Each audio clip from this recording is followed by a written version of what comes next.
Good evening, everyone, and welcome to the TV6 Digital Desk live stream. My name is Molly Birch, and I'll be taking you through a recap of today's headlines.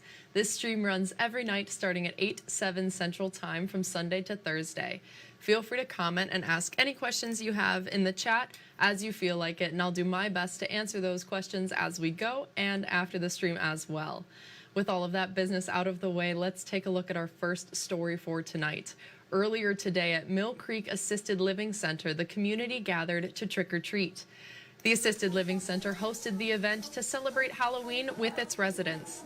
Anyone was welcome to this event, and residents and trick-or-treaters alike were wearing costumes.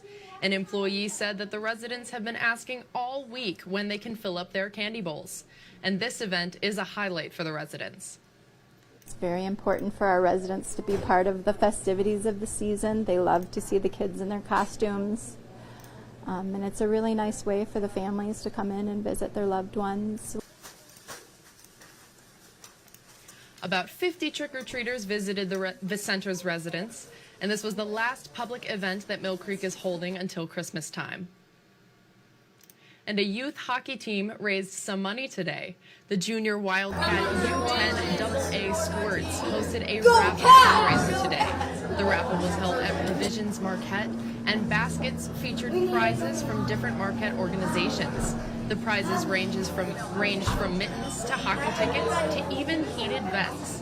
The team manager says it takes a village to support this hockey team, and she says the kids work extremely hard during the season. They learn work ethic, they learn how to be part of a team, they learn what it means to persevere and show grit, and so to be part of a team is really important. Hockey is one of those sports that they've been playing, some of these kids upwards of 5 years, and so this has really become kind of their winter life. The junior Wildcat U10 AA Squirts say they appreciate those who donated to the raffle and bought a ticket. And the Michigan State Police in Negaunee held its annual Drug Take-Back Day throughout the state. Drug Take-Back all over the country, looks you're seeing to an give increase. the people the opportunity.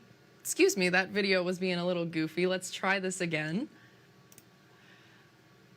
The Drug Take-Back Day looks to give people the opportunity to bring unused medications to an MSP station. Drug Take-Back Day is a nationwide initiative that many departments take part in. The DEA will take that unused medication and properly dispose of it. An MSP trooper says having outreach like this helps keep people safer.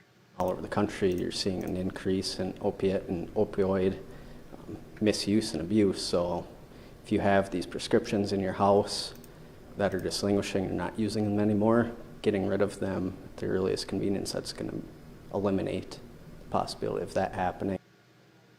Carlson also says people can drop off unused medication in the station drop box Monday through Friday. The Community Foundation of Marquette County's Holman Family Fund has given a total of $20,000 in grant money to area organizations. $5,000 went to the Bay Cliff Health Camp in memory of Dr. Huffman. $5,000 went to the Michigami Spur EMS and Fire Department to help pay for a search and rescue boat, and $10,000 went to Superior Connections to make a new sober living house. The Community Foundation CEO says giving back is important in any way they can. We all have different causes that we care about, and whether we're giving our talent, treasure, or time, those are all very important contributions. The organizations were chosen by the Holman family and the Community Foundation of Marquette County Board of Advisors. And pets in Delta County got the opportunity to enjoy Halloween. The Delta Animal Shelter hosted a dog-themed party. TV6's Kaden Minus stopped by to see what an event like this does for the shelter. Dogs in different costumes filled the parking lot of the Delta Animal Shelter today. They're here for the shelter's third annual Halloween Potty. There's lots of different events that people do, just the humans, and we figured we have this beautiful trail, we have outdoor space, why not gear something towards the dogs as well? The event featured pup cups, bucket raffles, trick-or-treating, picture opportunities, and a costume contest. The entry fee was $10 per family. The funds raised from the entry fee goes back into the shelter. Bruce says her favorite part is seeing dogs that were adopted from the shelter come back for the event. It's really awesome to see the dogs like in their loving families, enjoying life and stuff like that. And also, it's a great way for us to, have some community outreach and also do some fundraising, which is how we run throughout the year. D&D Dog Dynamics was offering free mini massages at the event. Owner and trainer Sammy Grzybowski says they've been participating since the event started. It's been wonderful seeing a lot of dogs that we recognize either that have utilized our services of daycare, lodging, or training, and then getting to see dogs that we might have helped out with at the shelter as well. So it's been fairly steady, a beautiful day for it. Bruce says the event has continued to gain popularity over the years. She hopes to see more dogs and their families attend next year. Caden Minus, TV6 News, Escanaba.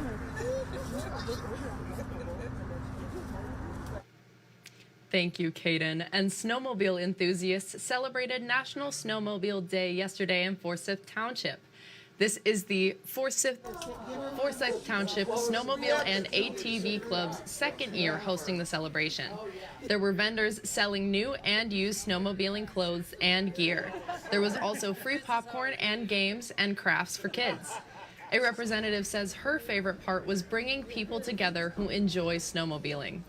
We're pretty much one of the #1 spots to ride snowmobiles in the Midwest. Right here in our little town, all of our trails go north, south, east, and west. We have fabulous groomed trails. It brings a lot of money into the economy. Snowmobiling is big. Club members presented Van Damned with a surprise pink sled as a thank you for all she does for the club. The sled is pink in honor of Breast Cancer Awareness Month. And for our final story tonight, a museum in Ishpeming got $25,000 in grant funding from the state.